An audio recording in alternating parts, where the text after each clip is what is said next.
दाल mill होतं sir, हे प्लास्टिकचं गोडाऊन होतं आपल्या बाजूला. आणि हे इथं वेल्डिंगचं काम चालू होतं, याचं गॅस कटिंगचं.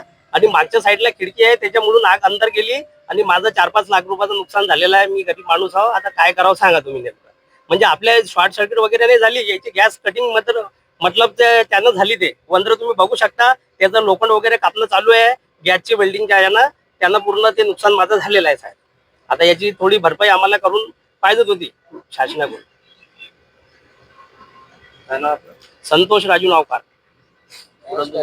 हा गुडन माझा आहे सर. एमआयडीसी फायर स्टेशन उपअग्निशमन अधिकारी बी एम बोंदाडे. मला आमच्या घटनास्थळी सॉरी एमआयडीसीला 19:25 वर्दी मिळाली असता आम्ही घटनास्थळी पोहोचलो. आम्हाला माहित झालं की दाल मिलला आग लागली म्हणून. पण ज्यावेळेस घटनास्थळी पोहोचलो तेव्हा इथे प्लास्टिक जळत होतं आणि खूप मोठ्या प्रमाणात फ्लेम होती. आम्ही होद्रीच्या सहाय्याने आग विझवली. आगीवरती कंट्रोल नियंत्रण आहे आता आणि कुलिंग सिस्टीम सुरू आहे. तुम्हाला या ठिकाणी वाहन आणण्यास खूप त्रास गेलाय, काय काय बोलले सर? या ठिकाणी तुम्हाला वाहन आणण्यास खूप त्रास गेलाय? हा रस्त्यात ट्रॅफिक जाम असल्यामुळे थोडा त्रास झाला, टर्निंग वगैरे. बस.